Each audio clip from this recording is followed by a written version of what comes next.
Al via finalmente i lavori per congiungere Favara e Agrigento attraverso il viadotto Petrusa. Stamani è arrivata la gru che permetterà di alzare il pilone di ferro e così poter completare la struttura che è di vitale importanza, che mette in collegamento le due città, zona strategica per gli agrigentini e non solo. Così si potrà arrivare con comodità al carcere Petrusa, ma non solo, anche all'ospedale civile di Agrigento. Gli stessi mezzi dell'istituto penitenziario Petrusa potranno finalmente accedere agevolmente all'area del tribunale, senza dover fare così un lungo giro da Aragona. E così anche chi ha necessità di arrivare in città o a Favara smetterà di soffrire con lunghi, interminabili e tortuosi percorsi. Grande è stata la soddisfazione arrivata dal cartello sociale formato dai sindacati, dalla Chiesa, all'ufficio pastorale in testa con Don Mario Sorce,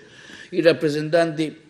delle forze imprenditoriali che già sabato scorso hanno realizzato il primo di una serie di incontri che servirà a monitorare quotidianamente le opere stradali ferme da tempo. Alla riunione in prefettura è presente il capo di gabinetto dell'assessore Falcone, il vice ministro Cancellieri, il prefetto Caputo, che hanno dialogato con i sindaci e i presidenti dei consigli comunali, che hanno partecipato per la prima volta al tavolo. Si è infatti deciso di istituire 4 tavoli tecnici per le diverse zone dell'Agrigentino, la nord-est, quella del centro e quella della montagna, con un metodo di lavoro che vedrà impegnati a determinare sin dal prossimo incontro fissato per lunedì 9 marzo i concreti interventi che si faranno in ogni porzione del nostro territorio, interessandoti sia delle più importanti come la strada statale 189, la 640, la 115, la 118, sia di altre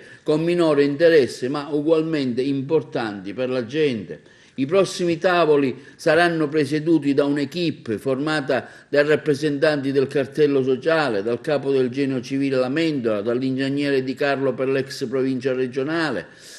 un esponente dell'assessorato ai trasporti e ovviamente dal vice ministro Cancelliere e dal prefetto. Oggi la prima risposta è arrivata con l'arrivo della gru di grossa portata che alzerà il pilone necessario a collegare le due sponde Agrigento e Favara.